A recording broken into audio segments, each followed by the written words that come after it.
14వ అధ్యాయం.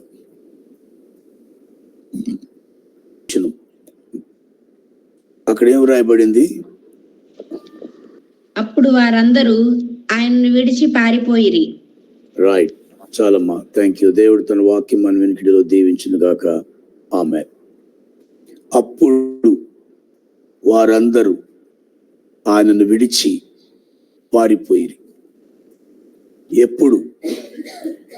అత్యంత క్లిష్టమైన పరిస్థితుల్లో, శ్రమలు ప్రారంభమవుతున్న వేళ, నమ్మక ద్రోహం ఆయన ముందు నిలబడిన వేళ,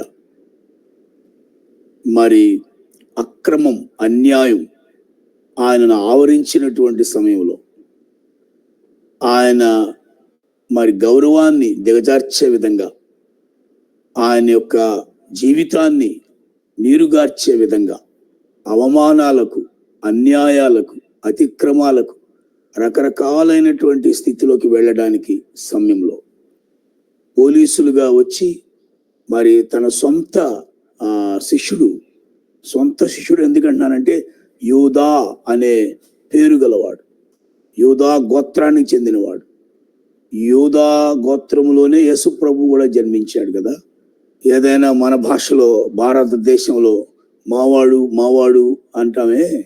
ఈ 12 మందిలో మావాడు అని చెప్పుకునే ఒక అత్యంత సమీపస్తుడు అతను మరి శోధించబడి ఆయనను బంధించడానికి బంట్రోతులను తీసుకొచ్చినప్పుడు ఆ రాత్రి వేళ మరి కాగడాలతో వచ్చి చీకట్లో వెతుక్కుంటా కొండల్లో గుట్టల్లో, అంటే ఇవాళ రోడ్లు ఉన్నాయి, జీపులు వేసుకొచ్చి పోలీసులు పట్టుకుంటున్నారు, కానీ ఆ రోజుల్లో 2000 సంవత్సరాల క్రితం ఆ దేశంలో ఆ కొండల గుట్టల మధ్యలో ఆ గెత్సెమ్ అనే వనంలో మరి వెతుక్కుంటూ వచ్చారు. కటిక చీకట్లో వెతుక్కుంటూ వచ్చి మరి ఆయనను పట్టుకోవటానికి ఈ బంట్రోతులు, ఈ సైనికులంతా కూడా ఒప్పందం కుదుర్చుకున్న యూదా ఇస్కరియోతుతో ఏమన్నారంటే, ఆయన ఉన్న ప్లేస్ చెప్తేనే సరిపోదు, మరి అక్కడ ఉన్నటువంటి ఆ 10 మందిలో ఆయన ఎవరో కూడా గుర్తుపట్టాలని. ఆయన ఎంత గొప్పవాడంటే, సహజంగా గురువులు కొంచెం పైన, శిష్యులు కింద ఉంటారు. గురువులు ఒక డ్రెస్సును, శిష్యులు ఒక డ్రెస్ వేసుకుంటారు. దాన్ని బట్టి ఇళ్లలో గురువు ఎవరో శిష్యుడు ఎవరో ఈజీగా తెలిసిపోద్ది. కానీ చిత్రమైన విషయం ఏంటంటే, అక్కడ శిష్యులు గురువు కలిసి ఉంటే అందులో గురువు ఎవరో శిష్యులు ఎవరో గుర్తుపట్టడానికి వీలు లేకుండా ఉంది. అంటే అందరితో కలిసిపోయాడు ఈయన. ఆయనలో గురువు ఎవరు అడలో అలా మాకు తెలియదు, ఆయన ఐడెంటిఫై చేయలేము మేము. అందరూ ఒకే రకమైన బట్టలు ధరించారు. మరి ఈయన సపరేట్గా ఏమి పెద్ద కిరీటాలు ఏమి లేవు. మరి ఎట్లా గుర్తుపట్టాలా అని అన్నప్పుడు అతను, నేను చూసుకుంటాను, నేను రోజు ఆయనతో తిరిగాను, ఆయన నావాడే, ఆయన నాకు తెలుసు, నేను వెళ్ళి ఆయన ఒక ముద్దు పెట్టి నేను ఆయన్ని విష్ చేస్తాను, అప్పుడు మీరు వెంటనే ఆయన పట్టుకోండి అని చెప్పాడు. ఆయన చూసారా ఎంత దగ్గరవాడో, ఎంత సమీపస్తుడో.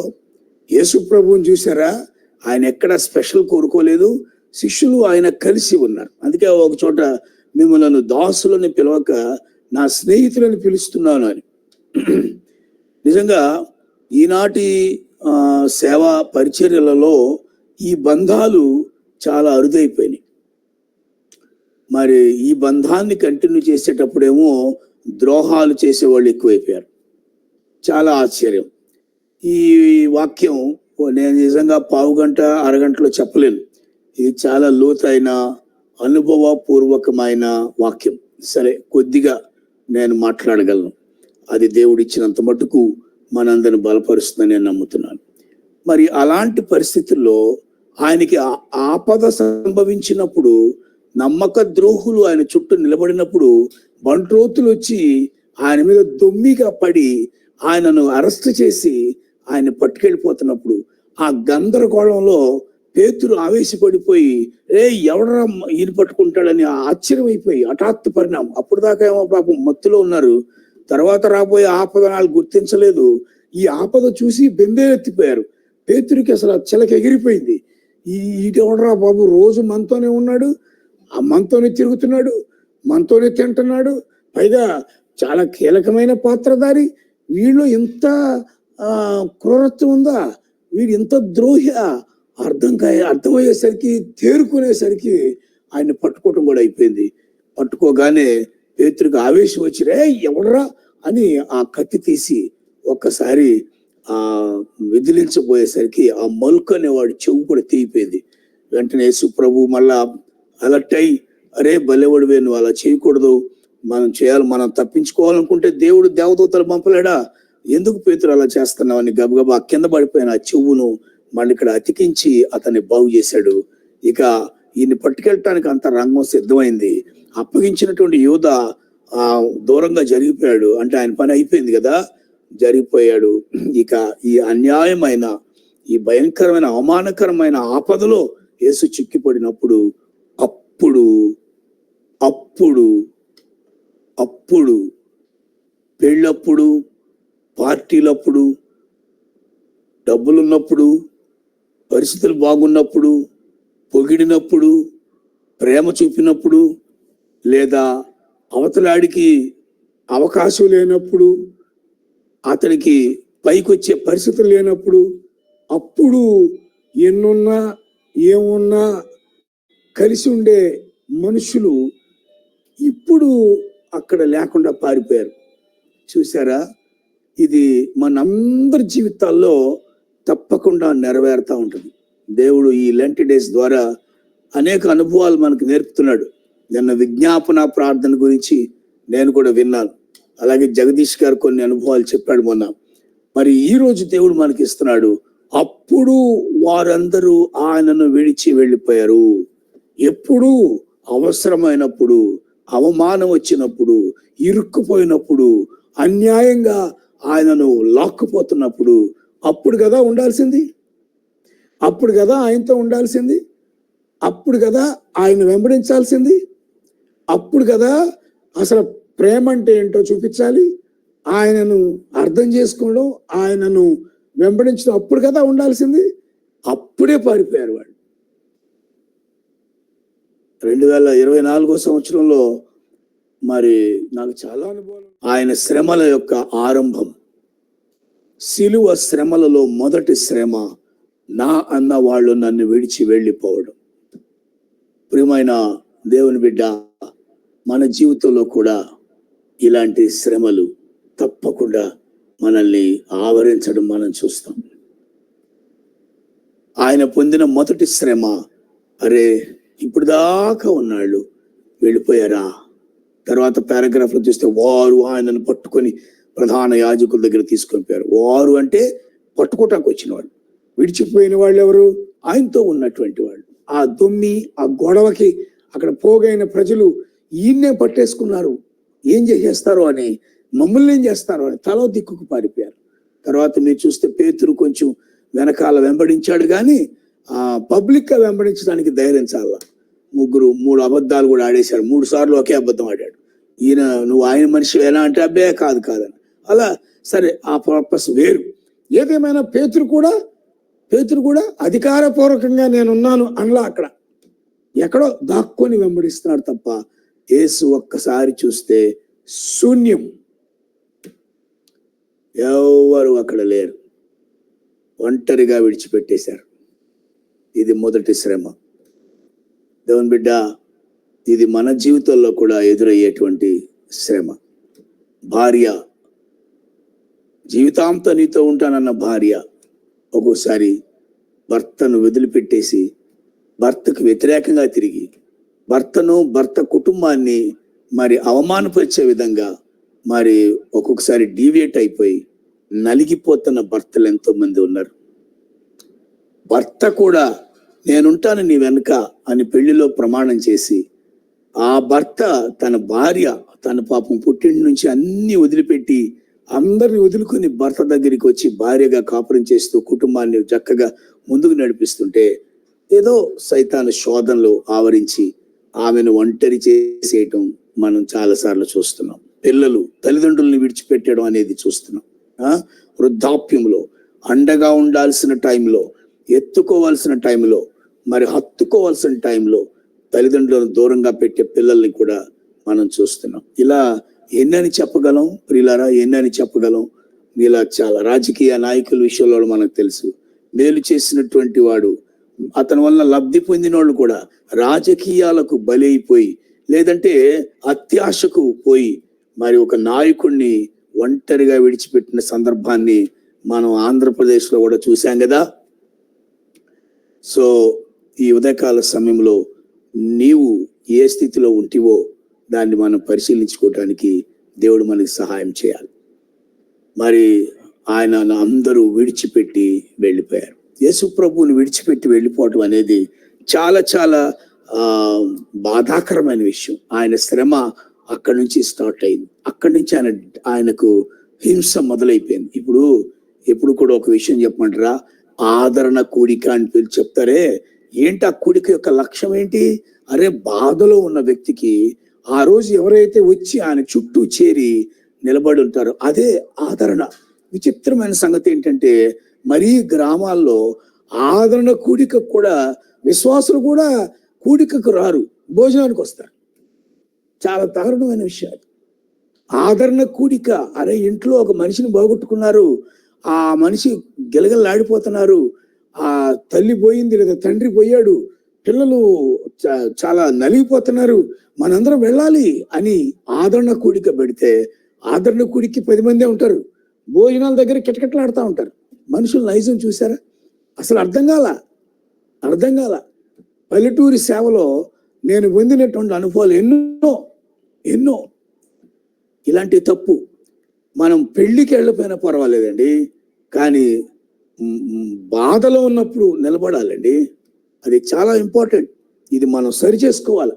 నాకు తెలిసినంత వరకు ఈ వాక్యాన్ని నేను 3 సార్లు 3 స్టెప్లుగా నేను మీతో మాట్లాడాలని నేను ఆశపడుతున్నా. ఇది ప్రారంభమే, ఇంట్రడక్షన్తో అయిపోతుంది. ఇవాళ దేవుని చిత్తం అయితే 2 days ఆగిన తర్వాత మరొక ఎపిసోడ్లో కూడా ఇదే అంశాన్ని, ఎవరు ఆయన విడిచిపెట్టారు, ఎవరెవరి జీవితాల్లో ఇలాంటివి జరిగాయి, ఇవన్నీ మన జీవితానికి ఒక బలమైన పాఠాలు నేర్పుతాయి. దేవుని బిడ్డలారా, మరి మన జీవితాన్ని ఒకటి జ్ఞాపకం పెట్టుకోవాలా.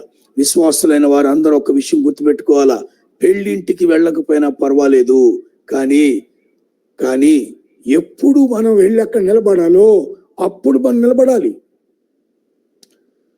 కాబట్టి తప్పు చేసిన వాడి పక్షాన్ని నిలబడాలి. ఇది యేసుప్రభు మనకి నేర్పుతున్న పాఠం. ఒక్కొక్కసారి మనకేమవుద్దంటే, మనం విడిచిపెట్టబడినప్పుడు ఆ బాధ మనకు తెలుసుద్ది, కానీ మనం చాలా మంది విడిచిపెట్టేశాం. చాలాసార్లు ఆపదలో ఉన్నప్పుడు మనం దగ్గరికి వెళ్ళాలా. ఒక ఇంట్లో దుఃఖం జరుగుతున్నప్పుడు మనం చోటుగా దూరంగా వెళ్ళిపోయాం. వాటిని కూడా మనం ఈ 3 సార్లు ఈ వాక్యం ద్వారా సరి చేసుకుంటాం. ఎక్కడ నిలబడాలి, ఎవరికి అండగా నిలబడాలి, ఏ సమయంలో ఉండాలి మనం, ఎప్పుడు క్లిష్ట పరిస్థితిలో, కష్ట దశలో, అవమానకరమైన స్థితిలో, ఎప్పుడు నిలబడాలి ఒక మనిషి అనేవాడు, ఎప్పుడు నిలబడాలి ఒక విశ్వాసి. సమస్య వచ్చినప్పుడు, అవమానపడుతున్నప్పుడు, నిందలు పడుతున్నప్పుడు నిలబడలేకపోతే మన జీవితం వ్యర్థం. నిలబడాలి. దేవుని బిడ్డలారా, యేసు ప్రభు మనకు గొప్ప మాదిరి చూపించాడు. ఆయన నిలబడ్డాడండి, కానీ ఆయనకి ఎవరు నిలబడలేదు. ఒక పాపాత్తురాలైన స్త్రీని నిర్దాక్షిణ్యంగా వ్యభిచారం మందు పట్టబడితే ఆ అమ్మాయిని పట్టుకొని ఆ అమ్మాయితో వ్యభిచారం చేస్తున్నటువంటి పురుషుల్ని వదిలేసి పొట్టకూటి కోసమో లేకపోతే కక్కుర్తిపడో ఏదో మొత్తానికి శోధించబడో ఆ అమ్మాయి అక్కడ పట్టుబడిపోతే అక్కడ ఉన్నటువంటి శాస్త్రులు, పరిచయులు, ధర్మశాస్త్రోపదేశకులు వీళ్ళందరూ ఆమెను ఒకటే ఆలోచిస్తున్నారు. ఏంటి? రూల్ ప్రకారం రాళ్లతో కొట్టాలి. మోషే ధర్మశాస్త్రం ప్రకారం వ్యభిచారమందు పట్టబడిన స్త్రీని రాళ్లతో కొట్టాలి. అసలే అవమానం, అసలే గిలగిలాడాలి గువ్వలాగా 10 మందిలో ఒక స్త్రీ ఈ తప్పు చేసినటువంటి ఈ భయంకర నింద తల మీద మోసి గిలగిలగిల ఆడుతుంటే ఆ టైంలో ప్రాణాన్ని తీస్తానికి ముందుకు వచ్చినటువంటి వీళ్ళు చూసారా ఎంత క్రూరమైనటువంటి ప్రవృత్తి గలవాళ్ళో. అంటే ఎంత క్రూరమో చెప్పమంటారా? ఎంత క్రూరం అంటే, నాది కాదు కదా ప్రాణం, నాది కాదు కదా జీవితం, మా అమ్మాయి కాదు కదా, మా ఇంటి పేరట అమ్మాయి కాదు కదా, మాకు సంబంధించింది కాదు కదా, రాళ్లతో కొట్టేద్దాం, చంపవతలు పాడేద్దాం. ఎంత క్రూరం! ధర్మశాస్త్రం చదువుతూ ఒక వ్యక్తి జీవితం గురించి ఎంత నీచంగా ఆలోచించామో చూసారా? ఆ అమ్మాయిని కొట్టుకుంటా తెచ్చారండి. రాళ్ల దెబ్బలు అంటే మామూలు విషయం కాదండి. ఈ రోజుల్లో కూడా నోటి మాటలనే రాళ్ల దెబ్బల చేత తప్పు చేసిన బిడ్డను, దొరికిన బిడ్డ లేకపోతే పట్టుబడిన బిడ్డను కృంగి కొట్టి బాధపెడుతున్నాం మాటలతో. బైబిల్లో రాయబడింది శూలాల వంటి మాటలంట, కత్తిపోటు వంటి మాటలు. అవునంటగా, చేసుంటాడు, చేసే ఉంటది, అనగా ఇలాగా. అలాంటి స్థానంలో నీవు ఉన్నవా? అప్పుడు ఎప్పుడు నిలబడాలి? తప్పు చేసిన వాడి పక్షంగా నిలబడాలి క్రైస్తవుడు. ఏమండి, ఈ అమ్మాయిని కొట్టుకుంటా తీసుకొచ్చారు. ఓ పక్కన సిగ్గుతో నలిగిపోతాంది, ఓ పక్కన ఆమె యొక్క జీవితం 10 మందిలో ఆరవేయబడింది. ఆమె కుటుంబీకులు లేరా అక్కడ? ఆమె కన్న తల్లిదండ్రులు లేరా అక్కడ? వాళ్ళు ఎంత నలిగిపోతున్నారో ఆలోచించారు వీళ్ళు. వాళ్ళు ఎంత లోపల కృంగిపోతున్నారో తెలిసిందా? ఈ అమ్మాయిని కళ్ళ ముందే పట్టుకొని చంపేస్తా ఉంటే వాళ్ళ హృదయం ఎంత నలిగిపోయిందో. ఈ కొట్టే వాళ్ళకి అదేమీ లేదు. ఈ కొట్టే వాళ్ళకి వాళ్ళ అమ్మ ఏమైపోతుందో, వాళ్ళ నాన్న ఏమైపోతున్నాడో, వాళ్ళ అన్నదమ్ములు, అరే మా అక్క, అరే మా చెల్లి, మా బిడ్డ ఇలా నడి రోడ్డు మీద నాశనం చేస్తున్నారు అని నలిగిపోతున్నారే. ఈ రాళ్ళు వేసే వాళ్ళకి అదేం పట్టదు. ఇష్టం వచ్చినట్టు మాట్లాడటమే, ఇష్టం వచ్చినట్టు నిందలు వేసేయటమే. ఆ బిడ్డను ఆ రాళ్లతో కొట్టి కొనవైపులో ఉంటే ఆ బిడ్డ యొక్క అదృష్టం, ఆ బిడ్డకు దేవుడిచ్చిన గొప్ప అండ. కొట్టుకుంటా యేసు ప్రభు దగ్గరికి తీసుకొచ్చారండి. ఆమెను అక్కడ మధ్యలో పెట్టారండి. ఒక జీవచ్చమల్లాగా అక్కడ ఉండిపోయిందండి. ఆవిడ ఏం మాట్లాడలేకపోయిందండి, తల వంచేసుకుందండి. ఏం మాట్లాడడానికి ఇంకా అవకాశం లేకుండా పోయిందండి. అక్కడ యేసు ప్రభుకి ఇదంతా తెలుసు ప్రియులారా. ఆయన ఏదో వేలుతో రాస్తున్నాడంట, అది మనకు తెలియదు ఏం రాస్తున్నాడు. అక్కడ ఉన్న వాళ్ళందరూ రాళ్ళ చేత్తో పట్టుకొని, దేవుని బిడ్డలారా, యేసు ప్రభు కూడా దొరికాడు ఇక్కడ. వాళ్ళకి యేసు ప్రభు కూడా దొరికాడు. ఎలా దొరికాడు? ఈయన ప్రేమ అంటాడు కదా, శత్రువులు ప్రేమించమంటాడు కదా, ఒక చెంప మీద కొడితే ఇంకో చెంప మీద కొట్టమన్నాడు కదా, మొన్న ఎవరిని నిందించొద్దని చెప్పాడు కదా, ఇప్పుడు ఏడ్చుచున్న వారు మీరు ధన్యులు అని చెప్పాడు కదా. ఈయన ఏమంటాడో చూద్దాం. ధర్మశాస్త్రాన్ని నేను కొట్టివేయటానికి రాలేదు, నెరవేర్చడానికి వచ్చానని పెద్ద ప్రగల్భాలు చెప్తున్నాడు కదా. ఇదిగో యేసు, ఏమే వ్యభిచారం చేసి రెడ్ హ్యాండెడ్గా దొరికిందయా?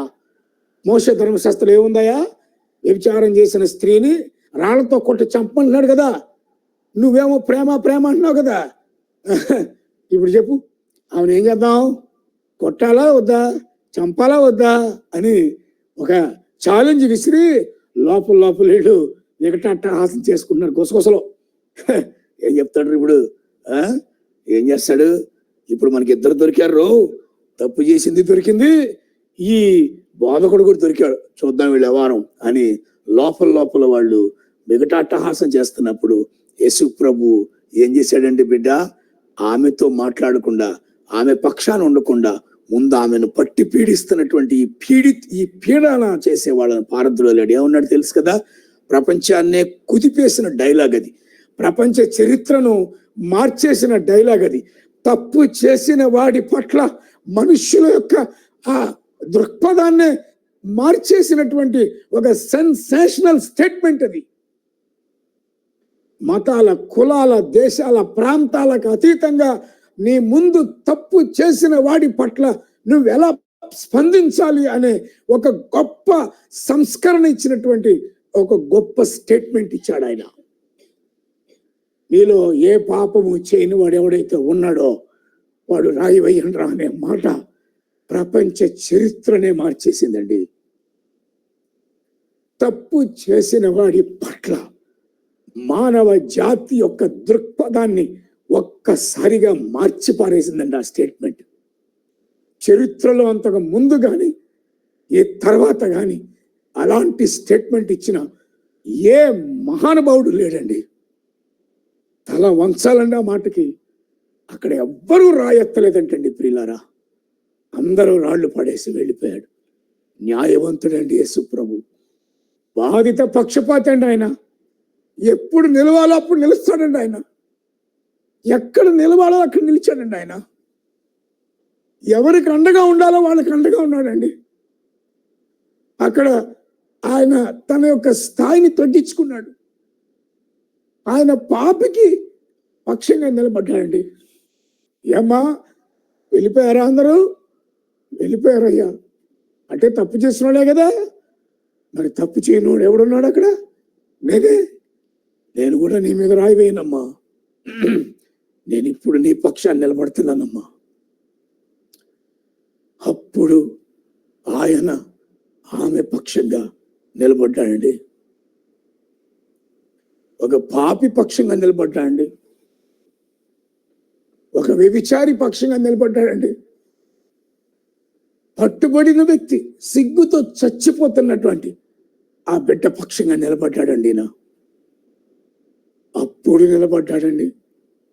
ఆమె పుట్టినప్పటి నుంచి వాళ్ళ తండ్రి నిలబడ్డాడేమో, వాళ్ళ తల్లి ఆమె బాగున్నప్పుడు మా అమ్మాయి బంగారం నిలబడిందేమో, వాళ్ళ అన్నయ్యలందరూ మా చెల్లి బంగారం నిలబడ్డారేమో, వాళ్ళ తమ్ముళ్ళందరూ మా అక్క నిలబడ్డారేమో, ఆ వీధోళ్ళందరూ ఆహా ఓహో ఎంత అందగత్తిరా, ఎంత సౌందర్యవతిరా అని పొగిడారేమో, అప్పుడప్పుడు నిలబడ్డారేమో. ఇప్పుడు నిలబడ్డాడండి. ఇప్పుడు విడిచిపెట్టలేదండి. శ్రమలో, అవమానంలో, నిందలో నిలబడిన వాడే మనిషి, మనుష్య కుమారుడు కదా. అవమానపరకరమైన స్థితిలో అండగా నిలబడిన యేసును ప్రపంచానికి మనం పరిచయం చేయాలండి. ఒక తప్పు చేసిన వ్యక్తికి మనుషులు ఎంత వాల్యూ ఇవ్వాలో ఆ దృక్పథాన్ని టోటల్ గా మార్చేసిన ఒక గొప్ప సంఘటన దేవుడు బైబిల్లో రాసి పెట్టాడండి. సినిమాలు కూడా తీశారండి దాని మీద. ఎన్టీ రామారావు గారే తీశాడండి. ఎవరో పాటలు పాడబడ్డాడు. కానీ ఈయనకు ఆపదొచ్చినప్పుడు అందరూ పారిపోయారు. ఇలాంటి అనుభవాలు ఎదురవుతున్నప్పుడు అది ఎంత దుఃఖమో మనకు తెలియదు. అనుభవిస్తున్న వాళ్ళు మీలో చాలా మంది ఉండొచ్చు, ఉన్నారని కూడా నాకు తెలుసు. సమస్య వచ్చినప్పుడు నిన్ను విడిచి వెళ్ళిపోతున్నారా? వాళ్ళ ఇంట్లో ఎన్నో సార్లు నిలబడి పనిచేసావా? నీ ఇంటికి కష్టం వస్తే తప్ప నీ వైపు ఎవరు చూడటం లేదా? ఆ బిడ్డను పెంచి పెద్ద చేయాలి, ఆ బిడ్డ భవిష్యత్తు బాగుండాలని కలలు కన్నావా? నువ్వు కష్టపడిన ఆహారం నీ పిల్లలకే కాకుండా ఆ పిల్లలకు కూడా పంచిపెట్టావా? ఆ పిల్లల్లో ఉన్న తలాంతులు వెతికి బయటికి తీసావా? నా పిల్లల కంటే ఇదిగో ఆ పిల్లలు బాగా ప్రాచుర్యం పొందాలని అవకాశాల కోసం వెతికి, ఉద్యోగాల కోసం వెతికి, సేవలో స్థిరపరిచి బలపరిచి ఎవడు పట్టించుకున్నప్పుడు వాళ్ళకి అండగా నిలబడితే నీకు ఆపదొస్తే ఒక్కరు కూడా నిలబడలేదా? నన్ను అడగండి, నేను పూసకొచ్చినట్టు చెప్పగలను. పోయిన సంవత్సరం మే నెలలో ఎవరి జీవితాలు తల్లిదండ్రులు కూడా వదిలేసిన జీవితాలకు అండగా నేను పాస్టమ్ గారు నిలబడ్డామో, ఎవరైతే లోకానికి పరిచయం లేనప్పుడు ఇదిగో ఫలానా వాడు మంచి తలాంతు గలవాడు, మా బిడ్డేనయ్యా, నేనే పెంచుకున్నామయ్యా, మేమే బాప్తీసం ఇచ్చామయ్యా, పేరు నేనే మార్చుకున్నానయ్యా, ఒక మంచి పేరు పెట్టుకున్నామయ్యా ఈ కుర్రాడికి, అతనికి ఉన్న తలాంతును అందరికీ తెలిసే పేరు పెట్టానయ్యా, అదిగో ఈ బిడ్డను కాస్త వాడుకోండి అయ్యా అని పరిచయం చేసిన బిడ్డ ఆ రోజు నన్ను ఎగతాళిగా మాట్లాడుతూ నేను చూశానండి. ఎవడో మీ పాస్టర్ని మాట్లాడాడంటండి. మీ పాస్టర్ ఒక తల్లి ఆయన అడిగితే, ఏంటయ్యా పాస్టర్ గారిని ఇలా చేశారేంటయ్యా అని అడిగితే, మీ పాస్టర్ చేసింది ఏమన్నా బాగుందా? మీ పాస్టర్ ఏమన్నా కరెక్ట్ గా చేశాడా? ఇక అడగండి నన్ను. ఆపదలో అవతలాడికి ఆపద వచ్చినప్పుడు, అవతల కుటుంబం అన్యాయం అవుతున్నప్పుడు, లేదా వాళ్ళ మీద తప్పు చేశారన్న నింద పడుతున్నప్పుడు కూడా నువ్వు వాళ్ళ పట్ల నీ దృక్పథం ఎలా ఉంటోంది? ప్రపంచ చరిత్రను మలుపు తిప్పిన స్టేట్మెంట్ ఇవాళ దేవుడు మనతో ఇస్తున్నాడు. ఏ తప్పు నువ్వు చేయలేదా? నువ్వు చాలా శుద్ధుడువా? నువ్వు చాలా శుద్ధ పూసవా? అవతల వ్యక్తి మీద రాళ్ళు వేయటానికి నువ్వు అర్హుడువా? ఆ హక్కు మనకు లేదు కదా. ఇవాళ ఆ దృక్పథాన్ని మార్చుకుందాం మనం. రెండో విషయం ఏంటంటే, నువ్వు ఒకవేళ అట్లా విడిచిపెట్టబడ్డావా? నీ మీద అలాంటి అవమానాలు పడిపోయినాయా? అవసరం వచ్చినప్పుడు అండగా నీకెవరు లేరా? Never fear. దేవుడున్నాడు, నేనున్నాను, అందరూ ఉన్నాం. అందరూ అలాంటి అనుభవాలు కూడా వెళ్తున్న వాళ్ళమే. ప్రభు మన పక్షాన ఉన్నాడు. చివరి మాట, దేవుడు బాధిత పక్షపాతి. ఎవరు బాధింపబడతారో వారి పక్షపాతం దేవుడు కలిగి ఉన్నాడు. Never fear. దేవుని చిత్తమైతే ఈ తర్వాత రోజుల్లో ఆయన ఎంతగా అండగా ఉన్నాడో, ఆయన ఎవరెవరి పక్షాన్ని నిలబడినాడో, ఎవరెవరు ఇట్లాంటివి ఒక 2-3 అనుభవాలు మనం చూద్దాం. ఈ ఉదయకాలం విడిచిపెట్టబడిన వారి పట్ల నీ దృక్పథం ఎలా ఉంది? విడిచిపెట్టబడిన నీ జీవితాల్లో ఎలా నలిగిపోతున్నావు? ఈ 2 విషయాలు సరి చేసుకుందాం. బైబిల్లో రాయబడిన ఒక్క మాట గుర్తు చేసి నేను ప్రార్థన చేస్తాను. మనుష్యులు మీకు ఏమి చేయవలనని మీరు కోరుతురో మీరును వారికి అలాగు చేయుడి. The tremendous statement. యేసు ప్రభు కొండ మీద ఇచ్చిన ప్రసంగం నరాలు తెంచేస్తుందండి, కూసాలు కనిపేస్తుందండి. మనుష్యులు మీకు ఎలాగు చేయాలని మీరు కోరుతున్నారో ఆయన అంటే మీరును వెళ్ళి అలాగు చేయండి. నీ ఆపదలో అందరూ నీకు అండగా ఉండాలని కోరుతున్నావు కదా, మరి ఇతరుల ఆపదలో కూడా నువ్వు అలాగు చేస్తున్నావా? ఒకవేళ నువ్వు అలాగు చేశాక కూడా నీ ఆపదలో ఎవరు నిన్ను పట్టించుకోని వదిలేశారా? భయపడొద్దు. వాక్యానుసారంగా వెళ్తున్నావుగా, వాక్యమే నీకు అండగా ఉంటుంది. వాక్యమే రక్ష. దేవుడు ఆ విధమైన కృప ఈ లెంట్ డేస్ లో మనందరికీ దయచేయను గాక. ఆమేన్. ధ్యానం చేసాం. ప్రభువా నీకు స్తోత్రాలు. ఇంకా దాని గురించి చెప్పాలని చాలా ఉన్నాయి. నీ చిత్తమైతే సజీవంగా ఉంటే మరొకసారి 2-3 రోజుల తర్వాత మరొకసారి ఈ మాటను కంటిన్యూ చేయడానికి సహాయం చేయండి నాయనా. మరి విడిచిపెట్టబడిన అనుభవంలో ఉన్నవారు, ఇతరులను సమయం వచ్చినప్పుడు విడిచిపెట్టేసే అనుభవంలో ఉన్నవారు, ఇద్దరితో మాట్లాడుతున్నావు నాయన. ఆయన ఇద్దరిని సరి చేస్తున్నావు, నీకు వందనాలు. మేము కూడా ఎలా నడుచుకోవాలి, అవతల వాడు ఆపద వచ్చినప్పుడు మనం ఎలా వ్యవహరించాలి మరి అన్నప్పుడు అలాంటి మంచి వ్యక్తిత్వం మాకు నేర్పిస్తున్నందుకు స్తోత్రాలైనా.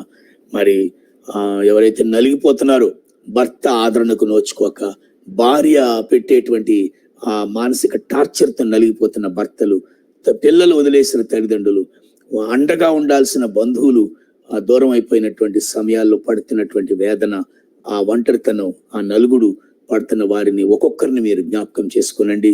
ఇప్పుడు ఇక్కడ ఈ ప్రేయర్ లో పాల్గొంటున్న ప్రతి ఇంట్లో అలాంటి అనుభవాలు ఉన్నాయేమో ప్రభువా. అలాంటి అనుభవాన్ని బట్టి ఎవరో కృంగిపోతున్నారేమో నాయన, అయిపోయిందంతా అని అందరు చేతులు ఎత్తేస్తున్నారేమో ప్రభువా. వారికి శుభప్రదమైన నిరీక్షణ వర్తమానం ఇవ్వండి నాయన. ఒక పరిశుద్ధాత్మ అనుభవంతో వారిని నింపండి ప్రభువా. నూతనమైనటువంటి ఆలోచన, ఆశ పుట్టించండి ప్రభువా. నీకు స్తోత్రాలు. ఎవరు విడిచినా నా యేసు నన్ను విడవడనే ఒక ధైర్యాన్ని నీ బిడ్డలకు నూరిపోయాల్సిందిగా నేను మిమ్మల్ని వేడుకుంటున్నాను ప్రభువా. నేను మాటలే చెప్పగలిగాను, నా అనుభవాలు పంచుకోగలిగాను, లేదంటే వాక్యం చెప్పగలిగాను. కానీ పరిశుద్ధాత్ముడా, నీవు వారి హృదయంలో ఉండి వారిని మీరు బలపరచండి, స్థిరపరచండి, సాక్షులుగా వాడుకోండి. అలాగే మరి ఈ రోజున వేదన ఉందో, ఏ ఇంట్లో అయితే ప్రభువా కన్నీరు ఉందో, ఏ ఇంట్లో అయితే ప్రభువా మరి అసంతృప్తి ఉందో, అశాంతి నెలకొందో, అసమాధానం వెళుతుందో, అట్టి కుటుంబాన్ని మీ అమూల్యమైన కృప చేత దర్శించండి ప్రభువా. దర్శించండి ప్రభువా. దర్శించండి ప్రభువా.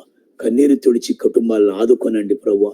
10th ఎగ్జామ్ రాస్తున్నటువంటి ఈ రోజు ప్రారంభమవుతున్న తెలంగాణ విద్యార్థులకు ప్రార్థించి అడిగి వేడుకొనిచున్నాం తండ్రి. ఆమెన్. పరలోకమందున్న మా తండ్రి, నీ నామం పరిశుద్ధపరచబడును గాక, నీ రాజ్యము వచ్చును గాక, నీ చిత్తము పరలోకమందు నెరవేర్చినట్లు భూమి అందును నెరవేరును గాక. మా అనుదిన ఆహారం మాకు నేడు దయచేయము. మా ఎడల అపరాధము చేయవారిని మేము క్షమించిన ప్రకారం మా అపరాధములను క్షమించుము. మమ్మల్ని శోధనలకు తేక దుష్టు నుండి తప్పించుము.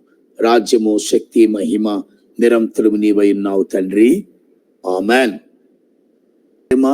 మన ప్రభు అయిన యేసుక్రీస్తు వారి కృప, పరిశుద్ధాత్మ యొక్క అన్యోన్య సహవాస సన్నిధి సమాధానము ఇప్పుడు ఎల్లప్పుడూ కూడి ఉన్న మనందరికీ, ఈరోజు విద్యార్థులకును సదాకాలము తోడై నడిపించును గాక.